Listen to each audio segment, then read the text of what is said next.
Hello and welcome to Enlightened Empaths, your community for the spiritually awakened, where we discuss, explore, and connect with fellow empaths, healers, intuitives, and seekers.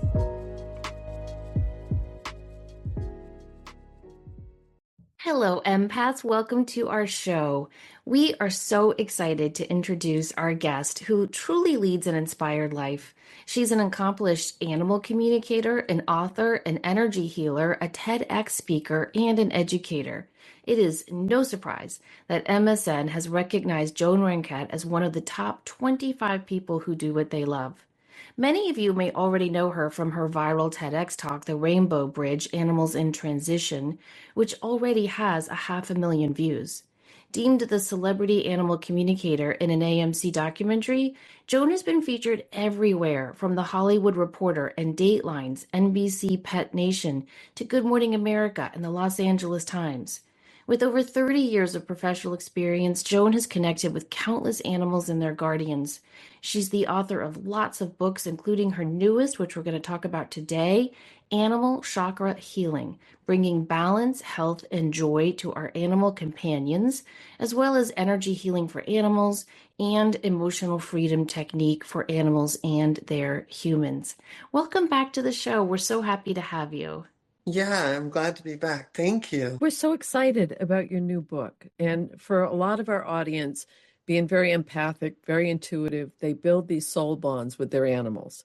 And we'll often get questions from our listeners on how can I ease discomfort for my animal? How can I make more of a stronger connection? Is that something you address in your book, is using chakra work and energy work to strengthen that bond? 100%. Yeah. And the reason, what I like to say, I'm just going to jump into the topic to illustrate. I love to say that if we think about the chakras as these, kind of theme parks, if you will, in the body, a lot of times that place where you're finding a deficit in the relationship or an imbalance in the behavior, you can actually see physically where it's coming from. I always say that, anxiety is for chakra 1 through 3, and depending on what kind of anxiety it is, will determine, like, if we think of the first chakra as being survival and security and all of those things, and if it's just somebody who has anxiety about the world, that's a first chakra thing. If the second chakra is very much, about relationships, one-on-one relationships, creativity, and you've got somebody with separation anxiety, that's, you want to look at the second chakra. And if you have somebody who's just kind of uneasy about the world, not terribly timid, but, just can kind of have an anxious moment over seemingly nothing, that's more of a third chakra thing and can often turn into a digestive issue. So I go into the mental, physical, emotional, spiritual, sexual, all of it. Thank you. A lot of people say that our pets mimic or mirror back to us our own issues. So if a person is super anxious, often they'll have an anxious pet. Do you find that to be true? Well, I do, but I also say that if if we look at the whole mirror aspects, they may have gone out and found that, right? Like, so they may have brought that into their household. Here we've got one of my puppy. He just jumped right up next to you. How cute. Yeah. Who is this? This is Elsa. She's Hi, a Elsa. year old. She'll be a year in December. She's a young lady now. I came back from a trip and I left that I had a puppy and now I came back to a young lady. Anyway. Wow. So I do think that we mirror and there is that aspect, but I love for people to, one of the reasons that this book is so important for me is that I want us to really see them as individuals, and we might have brought them in so that we can have this experience. But the truth is, the longer we stay in this kind of narcissistic, egocentric, it's all about me, my animal's mirroring me, then we're never going to see them, and we're just going to keep euthanizing animals in the shelter. I mean, who are those animals mirroring right now, right? Like what? So yes, and they have their own reason for anxiety, if you will. Yeah, I completely agree with that. I think the animals come in with their own stuff, we have our own stuff, and I feel like we're called together so that we can Yeah, actually help each other. yeah, yeah. Because the more that we stay in this, oh, it's picking up on my stuff. Like, who do you think you are? Why would you want that? Right? I'm sorry, but it sounds like a Oh no, mental health issue, right, but wanted to come out of my mouth. You're not that important, okay? Just get right? over yourself. Exactly. Kinda. Yeah. Well, and it's interesting to me. I've had a lot of dogs in my life. I still have dogs. I probably always will have dogs. But some have come with behaviors right from little tiny puppies with more of an anxiety or a sensitivity and they came that way, just like human beings come that way. Exactly. Yeah. And and it's always interesting to me to see the dynamics that play out between the humans and the animals in the household, but also that we can't, it's not predictive. It's not predictive by breed, it's not predictive by individual No. animal. It's very fascinating. Yeah, it's as individual as a thumbprint. Right. So let's talk about how this relates to chakras. So, for example, if you do have a little dog at home who has separation anxiety, I'm assuming from what you're saying, that's root chakra work. Separation anxiety would be, I think, first and third. I would look at the third because, so if you've got separation anxiety, the first 8 chapters are about are about the 8 chakras, and I'll talk about the eighth in a minute. And then I have healing techniques. But if if you were to look at what what do I need to do here for this animal? What is the opposite of anxiety? The opposite would be confidence, courage, good self-esteem, a good grounded. So those are all the things I'd be working on. And sometimes that isn't, some big like 40 crystals under the new moon with, an ohm. It might be dog training, right? It might be, it might be, it might just be bringing the energy back to that hind end, grounding them, right? Just with your hands. So there's lots of things you can do once you kind of identify where does this live in the body. Because for me, third chakra separation anxiety would be completely, probiotics, changing the food, dog training, it isn't going to be, whipping up a third chakra meditation on Thursday, right? It's really going to be um, Proactive. yeah, in all the ways. Of course, energy healing is going to help. I mean, I make a living. I've written a book about it. But yeah, Okay, so I have a dog right now that we've made big progress, and I tell him that every day. You're doing good, buddy. Keep going. But he's very reactive at times, but he's come hmm a long way. But I've noticed that so if you're saying that this anxiety, because it is around other animals, basically, if that's a chakra issue, I've gotten the habit of putting my hand on his heart, and it's like 0 to 60. His heart is going 90 miles an hour, and I'll put my hand on his heart and just like do the calming breath, say, "Calm down, we're okay," being centered, being grounded. Should I be doing something with his rear end instead? yes, both. Okay, Yeah, it's okay, almost like imagine if you have one hand here at the heart and you at his chest, yeah, and you've got one hand right on the top, like the dock of the tail is right here. yeah. You've got him contained in his whole body. He can't Oh, shoot out, right? mm-hmm. I gotcha. Safe. Yeah, safety, exactly. I had a horse that used to just spook, and it was just a habit. And I don't even really think she was that scared, but she could get scared, but it was also a habit. So I felt like, when you get on a horse, a lot of times you put your hand down and pat them and say, "Hi, I'm here." I just always put my hand right on her tail and said, I've got us. And she broke the habit like immediately. So that hand on that hind end is saying, I got you. Thank I've you. got your back. Yeah. Yeah. Okay. Well, hold on. If we're turning this into the Dear Joan advice show, Yes. I have a question about my cat. Well, my daughter's cat. My daughter's Okay. had a cat for years and she's now at college. So the cat is just with me. And she drives me insane because she needs attention all the time. And I'm like, fine, I get it, right? So I'll sit down and carve out 10 minutes to pet her.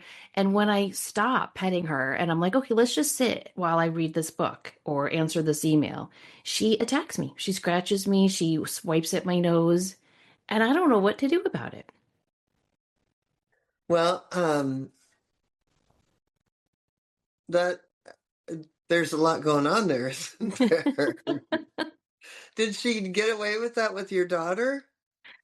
Probably, but she was always pretty well behaved when we were all in the house. I really think she's lonely. She Yeah. I loves mean, it. my When all the sense kids are is, home, she's so happy and she's so well behaved. yeah. And when it's just, my husband and me and her, she needs us a lot. And if we can't be there 24/7, she gets pissy. Yeah. I mean, I think it is an attention thing. So I guess my sense is just, cats get overstimulated. So it's like you have to stop before, if you did it for 10 minutes, you've got to only do it for 8. You know what I mean? Like, because they hit a moment where they're just overstimulated and then they're reactive and wacky. That's a really good point because if I just stop on the stairs for a second and sit and pet her, or I sit out on the back deck with her for a minute, she's fine. She doesn't do that. But when I feel like I haven't paid her any attention in a couple of hours because I've been working, that's when she swipes at me. So she's overstimulated. All right, I'm going to tell her that. I'm going to have a talking to her. So one of the things in your new book is you give a lot of techniques that people can do at home.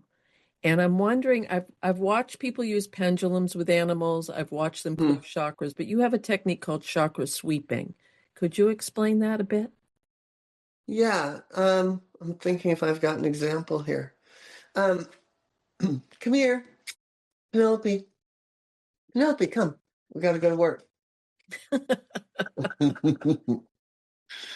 All right. So I love to just, well, first, this is going to help your reactive guy.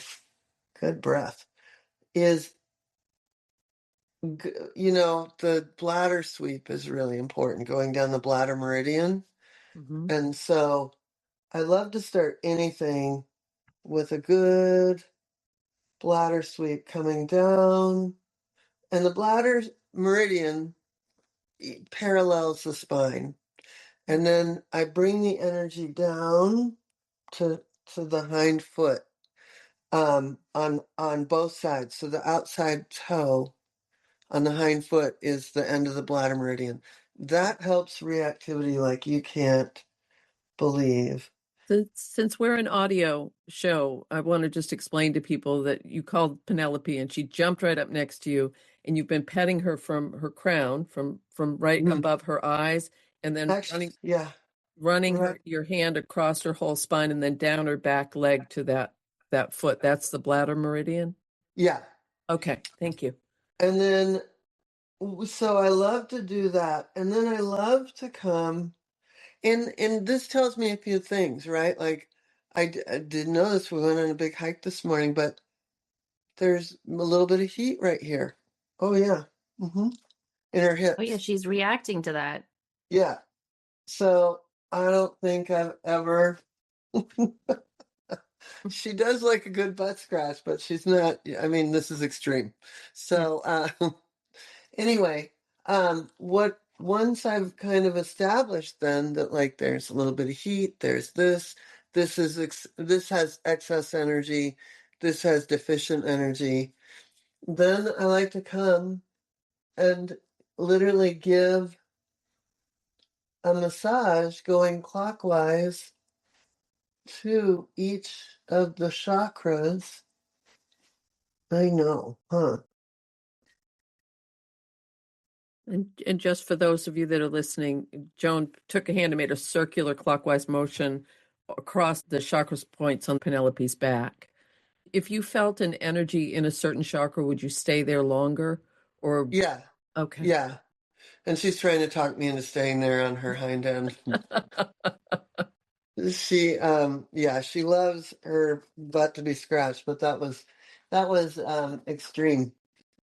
Well, thank you. Because I think that the people, that's not only going to improve the bond with your animal and build trust, it's also taking care of them in a way that is not the stress of going to the vet for another pill or method or whatever. I think the more we can do for our animals as Oh, companions is so important. And I'm not discounting medical help at the vet in any way, shape, or form. no, but you know what? What we're facing in this country right now is terrible. All of the veterinarians are going to corporate medicine, Yeah. and so you're not getting the care that you once got. That they've got X amount of pills they've got to push, they've got X amount of appointments, they have a dollar bottom line every single day because they've got so the veterinary care is really going to change in the next few years. Hopefully enough of them will go, this is bananas, and they'll get out of, that they'll become that old country doctor again, hopefully. But we haven't seen that in human medicine yet. Um, so it is more your alternative practitioners and this sort of thing that's going to really make a difference in our animals' lives. And a shortage of vets as well. Yeah, yeah. Big shortage. All right, Mhm. let's talk about the eighth chakra. Can you tell us what it is and how it relates to the animal's aura and, as you call it, the connective ecosystem? Yeah, so when I first started studying all of this, you know, um, I was just in private practice. This was in the 90s when I started putting all this together. I was putting a lot of this together for this woman named Dr. Valerie Hunt, who was at UCLA creating the Aura machine. And so she wanted to know a lot about the Aura meter, I think it was called. And anyway, so I brought her information about animals, about the animal chakras, about the animal energy field. And then, after that, after I stopped doing that, I really started looking at, okay, in human terms, a lot of times people believe that the eighth chakra is our energy field or our aura, right? And so when I started looking at like pods of dolphins, or I take people on wildlife trips a couple times a year, so I'm around a lot of elephants. I'm around, like a herd of zebra, of giraffes, and maybe not a herd of giraffes, but every now and then you come across a herd. They're a little more individual, but especially when you look at like wild horses, things like that, a flock of birds, they are connected in their field of energy, right? So they, there's Dr. Rupert Sheldrake calls it morphic resonance. There's a field of energy that once it's created, it's got its own intelligence, its own emotional life, it's got its own sort of imprint in the cosmos. So our household has its own ecosystem, and it includes all the players in it. And it also so everybody can be an individual, but there's also this field of energy that is your household that has its own energy. That's where I started really watching animals in the wild, but then households, like the whole household will have a feel to it. Does that make sense? Oh, yeah. Oh, yeah. Homes definitely have their own energy, their own aura, and we all are contributing to it. I Yes. just never thought about that being connected to our higher crown or eighth chakra. So I find that really interesting. Yeah. And especially once you bring animals in, because that's how they function, right? If you watch, so I was just swimming with orcas. Um, if you As you watch, do. yeah, of course. But they're all, when they are hunting, they're all they're all connected. They know what each other's going to do. And it's not like, I'm going left, right? They're just, and the other one's doing this. And and it's not like everything's the same every single day. So they know I'm going to go left and you're going to go right. It's like, it's just, they're in action together in a way that you just can't even believe. Well, they have that interconnectedness through telepathy, through genetics, through practice, through Yeah. all of those things. And when you were speaking about, the energy of a home, I was thinking, Samantha, when you were talking about family the other day, and a family unit has a specific energy that's different from the individuals. There's a separate energy for a family, and I think you're saying the same thing. Yeah. And one animal or one person in that home can make a huge difference in the collective energy of the group at times. 100%. Um, I would guess that even like you were saying, Denise, that you've had many dogs. Hmm. There's probably a through line though that is like has a signature of you. Do you know what I mean? Yes. So I agree with that. And is it because I was a special ed teacher and a behaviorist for so many years, is it a modeled behavior? Is it, the nature versus nurture kind of a right. situation? But I think that it goes back to what you said earlier, is that they all come in with their own unique little star seed. I think that they're sentient beings that have their own connection to spirit in their own way. And, Yeah. and, but it does interact, it does mesh with our energy as well.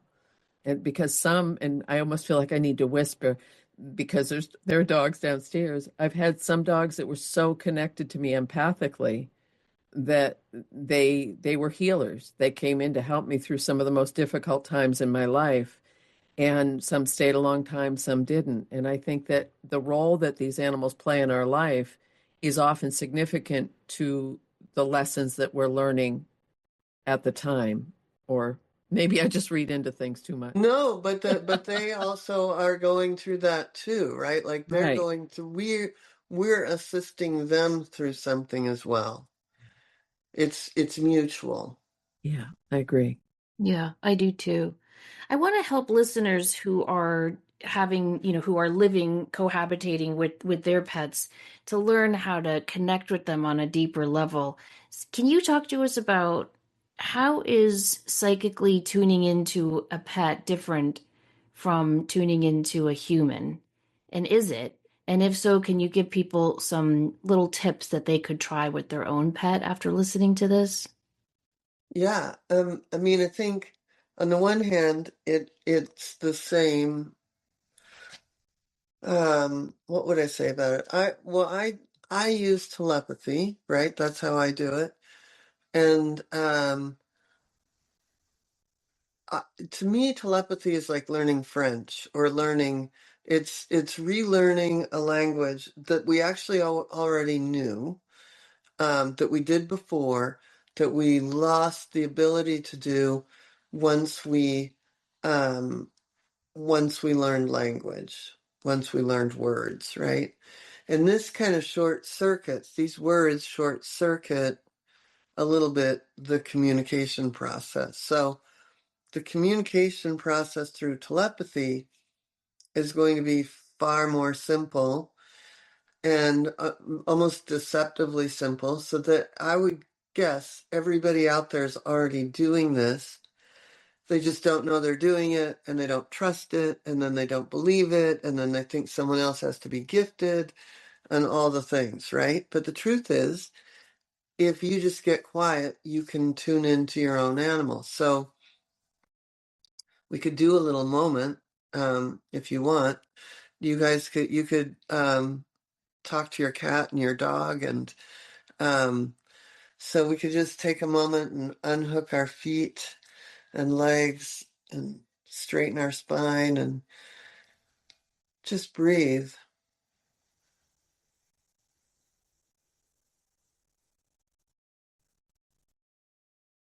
And then bring your animal in to your energy field as if you're bringing, that cat onto your lap, or that dog next to you on the chair, or maybe you have a bird or a horse at home.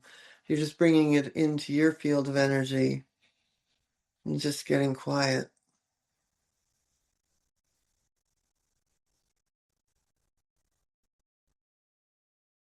And then I want you to imagine that you've brought the animal into your heart,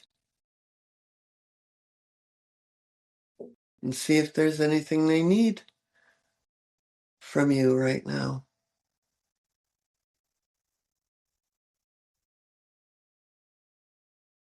That was powerful.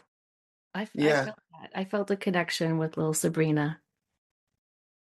yeah, that was good. So Mm. those are that's kind of the start. I have a whole school for telepathy, for animal communication. So, but honestly, it is just starting with that, and then you just practice, because telepathy is a muscle that you want to keep rebuilding. Yeah. Which is very similar to being a medium or being an intuitive, when you blend one technique with mediumship is to send a beam of light from your heart to that other person's heart and make that emotional connection. You're doing the Hmm. same thing, which is, and I love that, because I think you made an excellent point, Joan, is so many people think they have to find someone else to do it for them, but you can learn to do this. You can learn to do this. I learned to do this. I wasn't going to be this. I just wanted to do it for a horse. So, just warning, this could happen to you. But it is, we all do it. What we find out when we start doing it is kind of how incorrectly we've done it, or how we've sent mixed messages, or how we've, that's kind of the main challenge with most people, is they just keep sending mixed messages. Mm. Yeah, so true. You have a lot of stories about how this work has helped animals and the people who love them. Can you share one of your favorite stories? Yeah, I think one of my favorite stories is in this book, and it's about this horse who was. The woman came to me because the horse had pneumonia, and the she was living in Seattle at the time, and I was up there at the time, and the horse had she was going to have to move the horse or euthanize the horse. She was going to have to either move the horse to Arizona, where it would be drier, or move or euthanize, because the horse would really suffer in the winter there because of the moisture and what have you.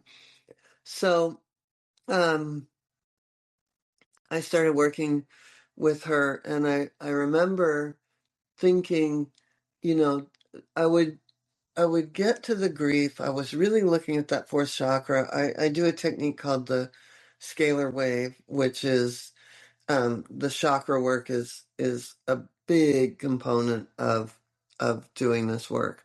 So anyway, you would think asthma, lungs, that's going to be fourth chakra.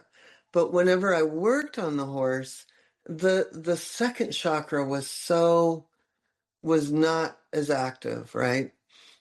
So I finally asked the woman, Well, first I communicated with the horse and I said, what is it about the relationship with this woman that you need support? And she said, well, she has another horse. And I said, okay. Um, and she said she spends all her time now with that other horse. And I didn't know this woman had another horse, but what it turns out, so this horse, her name was Latte, lived at her house, and she would trailer her horse over to my place to work on her.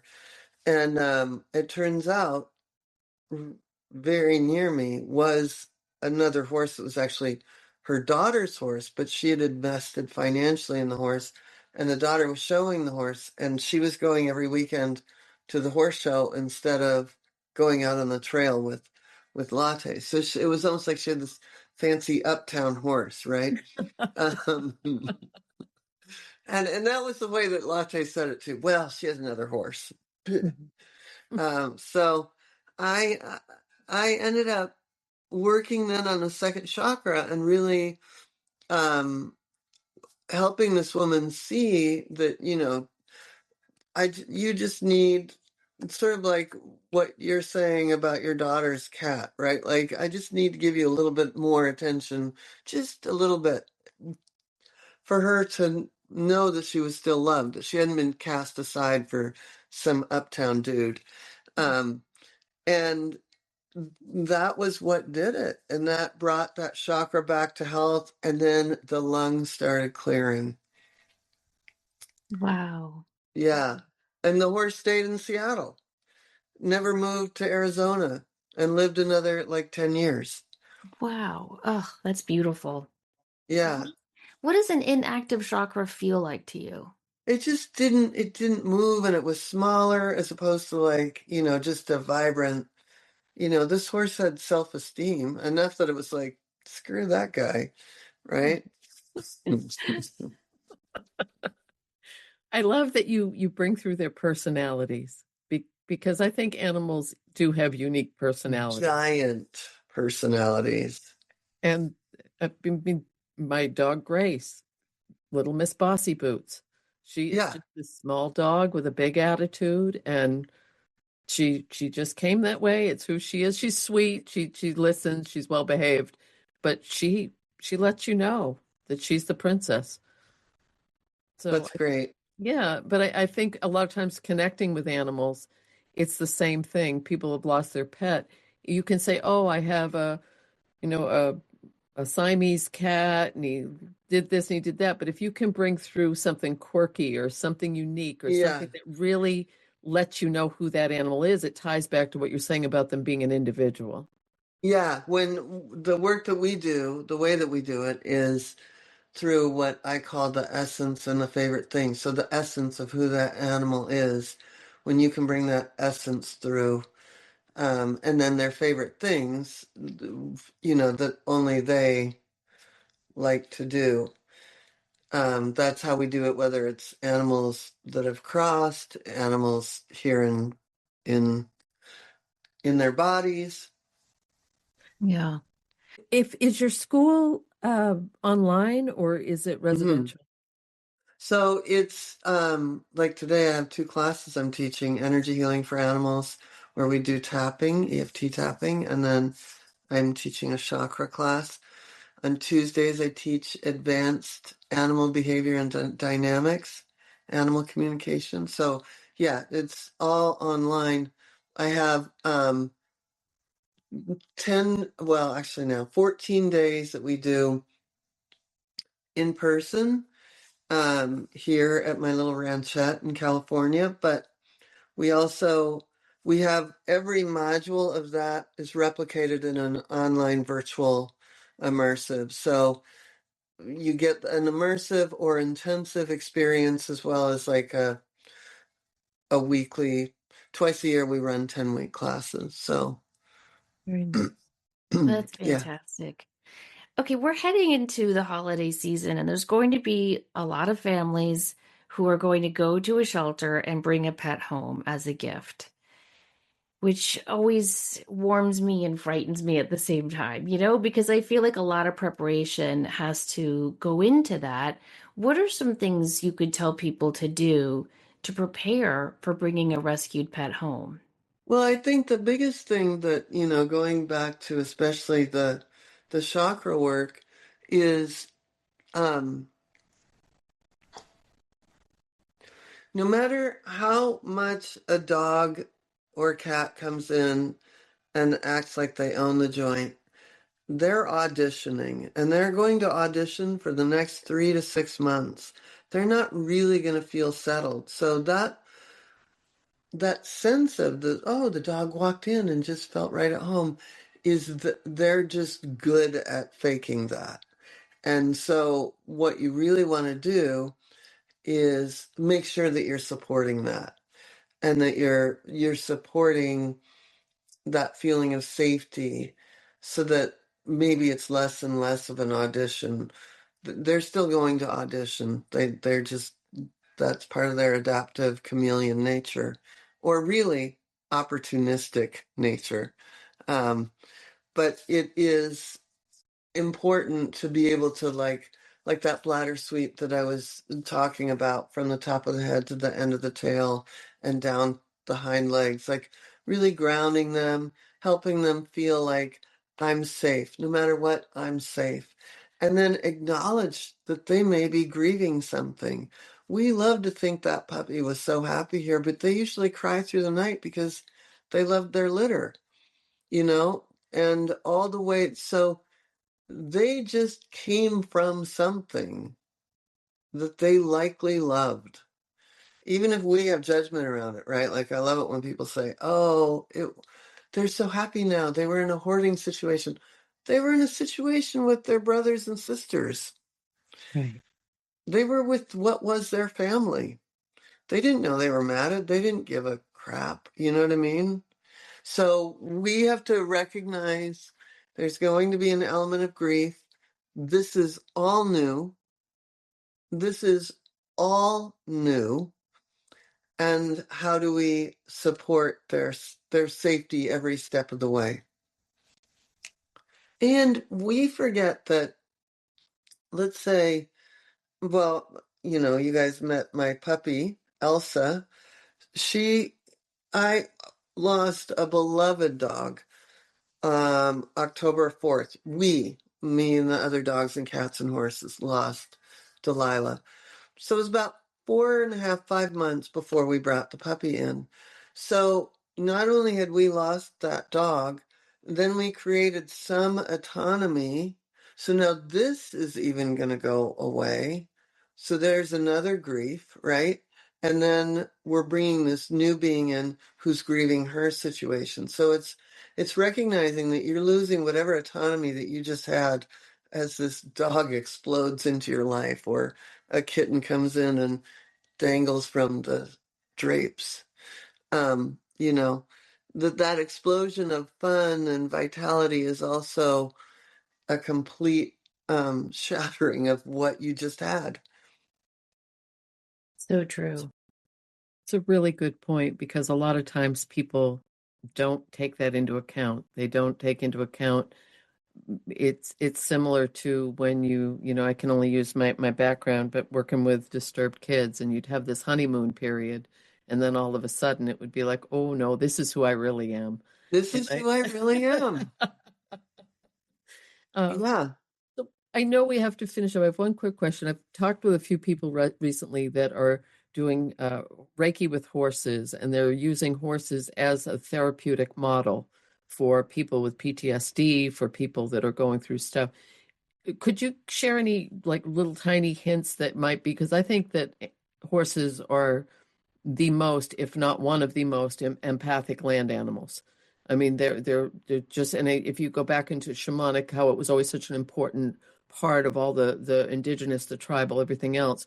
So I wonder, can anyone benefit from that, or would you need to have a relationship with horses, or because I know that a lot of people are integrating horses into their therapy practices now. So I feel like It's so funny. People come over for dinner and they go down to meet my horses and they're like staring into space, right? Like, and they're like, "Oh, I'm getting a transmission." I'm like, yeah, my horses are kind of cool, but I think they're pretty hypnotic at the end of the day. You know, they're great beings, and I think part of what I always say that, and I say it in this book that I don't know if I had the alcohol part, but how we started riding horses was probably a bunch of guys thinking, "Oh, that's cool. What if I hop on?" Right? And there was probably alcohol involved and probably a lot of cussing when they came off, right? But then they just kept trying and somehow it was a fit. They are prey animals and we are predators. So the fact that they let us have these intimate relationships with them says a lot about who they are as a species. And so just for that alone, they've evolved in such a way that to work with us, because we wouldn't have civilization as we know it if we didn't have a relationship with horses. We couldn't have done this. True. We couldn't have done any of this.